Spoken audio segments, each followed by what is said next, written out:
నమస్తే.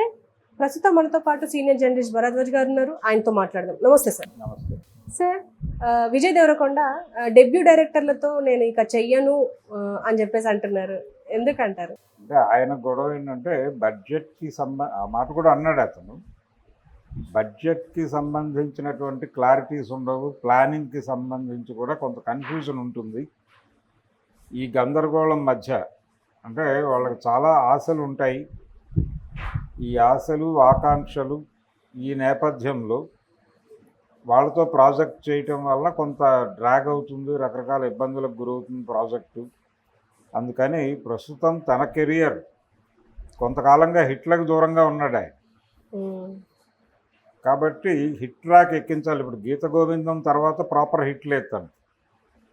తన కెరియర్ని హిట్ ట్రాక్ ఎక్కించడం కోసం గీత గోవిందం డైరెక్టర్తోనే ఇప్పుడు ఫ్యామిలీ స్టార్ చేస్తున్నాడు ఆయన. అయిపోయింది. దిల్ రాజు గారు, ఆయన, చిరంజీవి, విజయ్ దేవరకొండ ఇలా రకరకాల ఇంటర్వ్యూల ద్వారా ఆ సినిమాని జనంలోకి తీసుకెళ్లే ప్రయత్నం బలంగా చేస్తున్నారు. ఈ ప్రాసెస్ నడుస్తూ ఉండగానే ఈ సినిమా డెఫినెట్గా హిట్ అవుతుంది అని దిల్ రాజు గారు మాట్లాడుతున్నాడు. తను 2 సినిమాలు విజయ్ దేవరకొండతో కమిట్ అయిన విషయం కూడా ప్రకటించాడు. ఆ ఇంటర్వ్యూలో భాగంగానే నేను విజయ్తో ఇంకో 2 సినిమాలు తీయబోతున్నాను అని కూడా మాట్లాడాడు. ఇదంతా ఏంటంటే తిరిగి తన కెరియర్ని సక్సెస్ ట్రాక్ ఎక్కించేటువంటి ప్రయత్నంలో భాగంగా మాట్లాడుతున్న మాటలే తప్ప నిజానికి విజయ్ దేవరకొండని ప్రపంచానికి పరిచయం చేసింది డెబ్యూ డైరెక్టరే. ఆయన మిత్రుడు తరుణ్ భాస్కర్ పెళ్లి చూపులు సినిమా ద్వారా విజయ్ దేవరకొండకి ఒక ఇమేజ్ ఏర్పడింది. అంతకుముందు ఆయన ఎవడే సుబ్రహ్మణ్యంలో కనిపించినప్పటికీ విజయ్ దేవరకొండని జనానికి చేరువ చేసింది మాత్రం అదే. అలాగే అర్జున్ రెడ్డికి సందీప్ రెడ్డి కూడా డెబ్యూ డైరెక్టరే. ఎప్పుడైతే డెబ్యూ డైరెక్టర్లను వదిలేశాడో తర్వాతే ఆయనకి అంటే పరశురామ్ వచ్చి అనుభవం ఉన్నటువంటి డైరెక్టరే. కానీ పూరి జగన్నాథ్ లాంటి లెజెండరీ అనుకునే డైరెక్టర్తో చేసిన లైగర్ చాలా దారుణమైన ఫలితాన్ని ఇచ్చింది ఆయన. ఆ తర్వాత కూడా ఇంకొకరు 2-3 లబ్ధ ప్రతిష్ఠులైన డైరెక్టర్లతో ఆయన చేసిన ప్రయోగాలు కూడా వర్కౌట్ అవ్వలేదు. కేఎస్ రామారావు గారి సినిమా కూడా వర్కౌట్ అవ్వలేదు. వరల్డ్ ఫేమస్ లవర్ అని చేశాడు ఆయన. అందుకని డెబ్యూ డైరెక్టర్లకి ఒక విషయం కరెక్టే, ఆయన చెప్పిన దానిలో డెబ్యూ డైరెక్టర్లని నిర్మాతలు ఏ మేరకు నమ్ముతారు, ఏ మేరకు బడ్జెట్లు పెడతారు, ఈ గందరగోళం ఉంటుంది, వాస్తవమే. కానీ డెబ్యూ డైరెక్టర్లు అనేది ప్రత్యేక కేటగిరీగా మాట్లాడటం కరెక్ట్ కాదు. డెబ్యూ డైరెక్టర్లతో హిట్లు కొట్టి కెరియర్ని ముందుకు తీసుకెళ్లిన హీరోలు గతంలో చాలామంది ఉన్నారు. రామ్ గోపాల్ వర్మ మొదటి సినిమా నాగార్జునతో చేశాడు, శివ. అది ఆయన కెరియర్లోనే పెద్ద హిట్. అది నాగార్జున కెరియర్లో కాంట్రవర్సీ లేకుండా హిట్ అయినటువంటి సినిమా. అది ఎటువంటి కాంట్రవర్సీలు లేకుండా, డివైడ్ టాక్ లేకుండా సక్సెస్ అయినటువంటి సినిమా అది. ఇలా చాలామంది డెబ్యూ డైరెక్టర్లతో చేసిన వాళ్ళు కనిపిస్తారు మనకి. ఏది స్టార్ ఇమేజ్ వచ్చేసిన తర్వాత కూడా డైరెక్టర్లో దమ్ము ఉండాలి అంతే. డెబ్యూ డైరెక్టర్లకు సినిమాలు ఇవ్వము అనేది కరెక్ట్ కాదు. సత్తా ఉన్న సబ్జెక్టుతో ఎవరు వచ్చినా కానీ ఆ సబ్జెక్టు విని ఆ సినిమాలో కంటెంట్ ఉంది అని భావిస్తే తన స్టార్డమ్ కూడా తోడవుతుంది. కాబట్టి ఆ సినిమా నెక్స్ట్ లెవెల్కి వెళుతుంది. బడ్జెట్ పెట్టేటువంటి ప్రొడ్యూసర్కి ఒక కాన్ఫిడెన్స్ ఉంటుంది. డైరెక్టర్ కథ మీద కాన్ఫిడెన్స్ 30% ఉంటే మిగిలిన 70% విజయ్ దేవరకొండ ఇమేజ్ మీద వర్కౌట్ అవుతుంది. అది సినిమాని ఎక్కడో నిలబెట్టేటువంటి ఛాన్సెస్ ఉంటాయి. అందుకని ఎవరైనా సరే డెబ్యూ డైరెక్టర్లతో మేము సినిమాలు చేయము అనే మాట ఎవరు చెప్పినా కరెక్ట్ కాదు. గతంలో చక్రపాణి గారిని ఎవరో అడిగారు ఇంటర్వ్యూలో, మీరు ఎప్పుడు ఎన్టీఆర్తోనే సినిమాలు చేస్తారు, ఇంకొక కొత్త వాళ్ళతో చేయొచ్చు కదా. దానికి ఆయన ఒక విచిత్రమైన సమాధానం చెప్పాడు అప్పట్లో. ఆయన ఏమన్నాడంటే, రామారావు వారే చేస్తున్నాడు కదా, ఎందుకు నేను ఇంకొకటి కోసం తిరగాలి అని చెప్పి ఇంకొక మాట చెప్పాడు ఆయన. ఇప్పుడు కొత్త వాళ్ళని పెడితే వీడు హీరో అని, వాడు విలన్ అని, ఈ అమ్మాయి హీరోయిన్ అని ఎస్టాబ్లిష్ చేయడానికి కొంత రీల్ తగలెట్టాలి.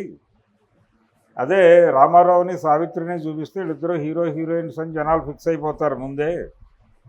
వాళ్ళిద్దరూ ప్రేమించుకుంటున్నారని ప్రత్యేకంగా ఎస్టాబ్లిష్మెంట్ అక్కర్లేదు. అలాగే పక్కన రాజనాలను పడేస్తే విలన్ అని ఫిక్స్ అయిపోతారు జనాలు. కాబట్టి వీళ్ళని పెట్టుకోవడమే సుఖం కదా, ఇప్పుడు నేను కొత్త వాళ్ళని పెట్టుకుని వాళ్ళని ఎక్కడ ఎస్టాబ్లిష్ చేయను అని మాట్లాడాడు ఆ రోజుల్లో. దాదాపు అలాంటి స్టేట్మెంటే ఇది. ఇలా అంటున్నటువంటి దశలోనే ఆదుర్తి సుబ్బారావు గారు కృష్ణ, రామ్మోహన్ లాంటి ఆర్టిస్టులను తెరకు పరిచయం చేశాడు. వాళ్ళు హిట్లు కొట్టారు. చాలామంది అంటే డెబ్యూ డైరెక్టర్లతో చేసిన పెద్ద హీరోలు ఉన్నారు. కొత్త హీరోలను ఇంట్రడ్యూస్ చేయటమే పనిగా పెట్టుకున్న పెద్ద డైరెక్టర్లు ఉన్నారు. దాసరి నారాయణరావు గారు అదే చేసేవాడు, ఆదుర్తి సుబ్బారావు గారు అదే చేసేవాడు, కె బాలచందర్ అదే చేసేవాడు. బాలచందర్ లాంటి వాడు ఆ రోజున ఆయనకున్న ఇమేజ్కి శివాజీతోనో ఎంజీఆర్తోనో సినిమాలు చేయాల్సిన వాడు డ్యాన్స్ అసిస్టెంట్గా ఉన్నటువంటి కమల్ హాసన్తో సినిమాలు చేయాల్సిన అవసరం ఆయనకు లేదు. అలాగే చిరంజీవి గారికి కూడా మొదట్లో అవకాశాలు ఇచ్చిన డైరెక్టర్లు అందరూ పెద్దోళ్ళే. క్రాంతి కుమార్ గారు, వాసు గారు ప్రాణం ఖరీదు అవకాశం ఇస్తే బాపు గారు పిలిచి మనోహర్ పాండవులు అవకాశం ఇచ్చాడు ఆయన. ఆ తర్వాత బాలచంద్ర గారు ఇది కథ కాజులో క్యారెక్టర్ ఇచ్చాడు. వాళ్ళందరూ అప్పటికే చాలా లబ్ధ ప్రతిష్ఠులైనటువంటి డైరెక్టర్లు, అలాగే ప్రొడ్యూసర్లు. వాళ్ళ సినిమాల్లో ఆయన అవకాశాలు దొరకడం ద్వారా తన ఇమేజ్ని పెంచుకున్నాడు. అంటే సీనియర్ ప్రొడ్యూసర్లు, సీనియర్ డైరెక్టర్లు హీరోలకు ఎంత అవసరమో, అంటే ఆ రోజుల్లో కూడా చిరంజీవి గారి మనసులో కూడా ఒకటి ఉండేది. రాఘవేంద్రరావు డైరెక్షన్లో సినిమా చేయాలి అనే కోరిక ఉండేది ఆయన. ఎందుకంటే అప్పటికి రామారావు, కృష్ణలతో పెద్ద హిట్స్ తీసున్నాడు ఆయన. రామారావు గారితో 175 డేస్ సినిమాలు వరుసగా తీశాడు. అడవి రాముడి దగ్గర నుంచి మొదలు పెడితే ఆయనతో చేస్తే తన ఇమేజ్ ఎక్కడికో వెడుతుంది అనే ఆలోచనతో ఆయనతో సినిమాలు చేయాలని అనుకునేవాళ్ళు అందరూ. అందుకని ఇమేజ్ ఉన్నటువంటి డైరెక్టర్ మాత్రమే హిట్ ఇస్తాడు అని అనుకోనక్కర్లేదు. చిరంజీవి గారికి హిట్లు ఇచ్చినటువంటి కోదండరామిరెడ్డి కెరియరు, చిరంజీవి కెరియరు ఒకేసారి ప్రారంభమై ముందుకెళ్ళినాయి. ఖైదీ నాటికి ఆయన పెద్ద సూపర్ డైరెక్టర్ ఏం కాదు, ఈయన అప్పుడే రైజ్ అవుతున్నటువంటి హీరో. ఖైదీతో ఇద్దరి ఇమేజ్ ఎక్కడికో వెళ్ళిపోయింది. ఇలా చాలామంది కనిపిస్తారు. కేఎస్ఆర్ దాస్ గారు అన్ని హిట్స్ తీసాడు ఆయన తొలి రోజుల్లో డెబ్యూ డైరెక్టరే. ఆయన కూడా కృష్ణతో ప్రారంభించినప్పుడు కెరియర్. రాఘవేంద్రరావు గారు అడవి రాముడు చేసే నాటికి అంతకుముందు 2-3 సినిమాలు చేసుకున్నాడు ఆయన. అందులో ఒక ఫ్లాప్ సినిమా ఉంది. ఆయనకి రామారావు గారు అవకాశం ఇవ్వటమే గొప్ప విషయం. అసలు తనకి అవకాశం వస్తుందా రాదా అని ఈయనే కన్ఫ్యూజ్ అయ్యాడు. ప్రొడ్యూసర్ గారు అక్కడికి వెళ్ళి ప్రపోజల్ చెప్తే ఎన్టీఆర్ యాక్సెప్ట్ చేస్తాడో చేయడానికి భయపడ్డాడు రాఘవేంద్రరావు. ఆయన ఒప్పుకున్నాడు చేయనయ్యాను. అప్పటికి డెబ్యూ డైరెక్టర్ కింద లెక్క అవుతుంది రాఘవేంద్రరావు. అడవి రాముడు లాంటి పెద్ద హిట్ ఇచ్చాడు కదా ఆయనకి. అలాగే బాపయ్య గారు, ఆయన కూడా రామారావుతో చేయటం ప్రారంభించిన కొత్తలో ఎదురులేని మనిషి టైంకి ఆయన కూడా పెద్ద సక్సెస్ఫుల్లో ఉన్న మనిషి ఏం కాదు, డైరెక్టర్ కాదు.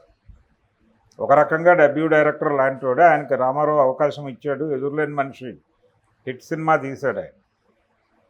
ఇలా ప్రతి హీరోకి డెబ్యూ డైరెక్టర్లతో స్టార్ ఇమేజ్ వచ్చేసిన తర్వాత డెబ్యూ డైరెక్టర్లతో చేసిన చరిత్ర ఉంది. ఇందాకే నేను చెప్పినట్టుగా రామ్ గోపాల్ వర్మ, అలాగే నాగార్జున. ఆ తర్వాత కూడా కృష్ణవంశీకి అవకాశం ఇచ్చాడు ఆయన. నిన్నే పెళ్ళాడతా, అంతకుముందు ఒక సినిమా చూసున్నాడు ఆయన.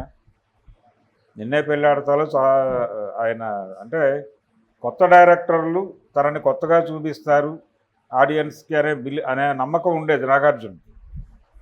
ఆ నమ్మకంతో చాలామంది కొత్త వాళ్ళకి అవకాశాలు ఇచ్చేవాడు ఆయన. ప్రతాప్ పోతన్కి అవకాశం ఇచ్చాడు తెలుగులో డైరెక్ట్ చేయడానికి తన్ని. ఇలా ప్రతి ఒక్కరి కెరియర్లోనూ డెబ్యూ డైరెక్టర్లతో పనిచేయాల్సినటువంటి సందర్భం వస్తుంది. నేను ఇక పని చెయ్యను అని ఒక లైన్ తీసుకుని మాట్లాడటం కొంత ఇబ్బందికరమే. అది మానేసి స్క్రిప్ట్ మీద కొంచెం కాన్సన్ట్రేట్ చేసి వాళ్ళ కెపాసిటీ ఏంటి, వాళ్ళు ఎగ్జిక్యూట్ చేయగలరా లేదా అనేది అర్థమైన తర్వాతే ఎలాగో ప్రాజెక్ట్ ఇస్తారు. అయితే కొన్ని సందర్భాల్లో ఆయన చెప్పింది కూడా జరుగుతుంది. డెబ్యూ డైరెక్టర్లు ఏంటంటే అలాగో సినిమా ముందుకు వెళ్ళాలి అనే ఉద్దేశంతో కొన్ని కాంప్రమైజ్ అవుతారు, కొన్ని వాళ్ళకి అవగాహన లేక బడ్జెట్ పెరుగుతుంది, ప్రొడ్యూసర్ డిస్టర్బ్ అవుతాడు, ఇలాంటి ఇబ్బందులు జరిగి ఆగిపోయిన ప్రాజెక్టులు కూడా ఉన్నాయి. కానీ అన్ని ప్రాజెక్టులని ఒక గాట కట్టేయలేము. ఎక్స్పీరియన్స్డ్ డైరెక్టర్లు వలన దెబ్బతిన్న సినిమాలు కూడా ఉన్నాయి. ఎందుకు రాఘవేంద్రరావు గారి దగ్గరికి ఇప్పటికీ వెళ్ళట్లేదు ప్రొడ్యూసర్లు? మీరే సినిమాలు తీయాలి సార్, మరి ఆయన పెద్ద పెద్ద సినిమాలు పెద్ద పెద్ద హిట్స్ తీసినవాడే కదా. ఎందుకు వెళ్ళట్లేదంటే జనరేషన్ గ్యాప్ ఉంది. ఆయన ప్రయత్నాలు చేస్తున్నాడు. ఆయన ప్రయత్నం చేసినటువంటి పెళ్లి సంద డి అనే సినిమా ఈ మధ్య పెద్దగా నడవలేదు, జనానికి కనెక్ట్ కాల, యూత్కి ఈ జనరేషన్ కనెక్ట్ కాల. ఈ జనరేషన్కి కనెక్ట్ అయ్యేటువంటి కథలు రాయగలిగినటువంటి పరిస్థితి ఈ ప్రపంచంలో ఇప్పుడు జనరేషన్ ఫేస్ చేస్తున్నటువంటి ప్రాబ్లమ్స్, వైరుధ్యాలు, వాటి గురించిన జ్ఞానం ఉండేది ఈ జనరేషన్ యూత్కే. కాబట్టి ఈ జనరేషన్ యూత్ రాసినటువంటి కథలతో నటిస్తే ఈ జనరేషన్ ఆడియన్స్ కనెక్ట్ అవుతారు. డెబ్యూ డైరెక్టరు అనేది చేసే పని అదే. వాళ్ళ మొదటి సినిమా ప్రతివాడు, ఇప్పుడు అర్జున్ రెడ్డి లాంటి సినిమా నేను డెబ్యూ డైరెక్టర్తో చేయనంటే అది ఉండేది కాదు కదా ఇతని కెరియర్లో. అలాగే పెళ్లి చూపులు అనే సినిమా కూడా ఉండేది కాదు ఈయన డెబ్యూ డైరెక్టర్లతో చేయను అంటే. అది జస్ట్ ఊరికనే ఆయన ప్రస్తుతం ఫ్లాపుల్లో ఉన్నాం, హిట్ ట్రాక్ ఎక్కించాలి మన కెరియర్ని అనేటువంటి ఆదుర్దాలో చేసినటువంటి ప్రకటన తప్ప ఎవరైనా సరే డెబ్యూ డైరెక్టర్లను కించపరచాల్సిన అవసరం లేదు, తక్కువ చూడాల్సిన అవసరం లేదు. డెబ్యూ డైరెక్టర్లతోనే హిట్లు కొట్టిన తారలు చాలామంది ఉన్నారు. డెబ్యూ డైరెక్టర్ల ద్వారా పరిచయమైనటువంటి ఆర్టిస్టులు ఇండస్ట్రీకి వెన్నుపూసగా నిలబడినటువంటి సందర్భాలు కూడా అనేక ఉన్నాయి. ఉదాహరణకు తరుణ్ భాస్కర్ పరిచయం చేసినటువంటి చాలామంది కమెడియన్స్ ఈ రోజున చాలా ఎంటర్టైన్ చేస్తున్నారు. రాహుల్ కావచ్చు, ప్రియదర్శి కావచ్చు, వీళ్ళందరూ అక్కడి నుంచి వచ్చిన వాళ్ళే. అలాగే ఆయన పరిచయం చేసినటువంటి హీరోలే ఇప్పుడు ఇద్దరు ముగ్గురు కనిపిస్తున్నారు తెర మీద, విశ్వక్సేన్ లాంటి వాళ్ళు. అందుకనే డెబ్యూ డైరెక్టర్లని తక్కువ చూడాల్సినటువంటి అవసరం ఏమీ లేదు. వాళ్ళు అద్భుతమైన సినిమాలు తీసి అద్భుతమైన విజయాలు సాధించి రెండో సినిమాకి ఇబ్బంది పడ్డవాళ్ళు ఉన్నారు. ఇప్పుడు ఆది సినిమా చేసే నాటికి వినాయక్ పరిస్థితి ఏమిటి? ఆయన డెబ్యూ డైరెక్టర్ అని పక్కన పెడితే ఆ సినిమా ఉండేది కాదు కదా. ఇలా చాలామంది హీరోలకి జూనియర్ ఎన్టీఆర్ కెరియర్లో 2 హిట్లు వరుసగా ఇచ్చింది డెబ్యూ డైరెక్టర్లే. స్టూడెంట్ నెంబర్ 1 రాజమౌళి, ఆది వినాయక్. ఆ తర్వాత మళ్ళీ రెండో సినిమా రాజమౌళి సింహాద్రి చేశాడు ఆయనకి. ఇలా కొత్త దర్శకులతో హిట్లు కొట్టడం అనేది ఎప్పుడూ జరుగుతుంది. ఏదో ఒక అభిప్రాయానికి వచ్చేసి లేకపోతే ఒక కంక్లూజన్కి వచ్చేసి ఇచ్చిన ప్రకటన అని నేను అనుకోవడం లేదు. ఆయన ప్రస్తుతం తన కెరియర్ని ముందుకు తీసుకెళ్ళాలి, కొంచెం స్పీడ్ ఎక్కించాలి అనే ఆదుర్దాలో ఇలా మాట్లాడాడు తప్ప వరుస హిట్లో ఉంటే ఈ మాట మాట్లాడేవాడు కాదు ఆయన. అంతవరకే చూడాలి. Okay sir, thank you.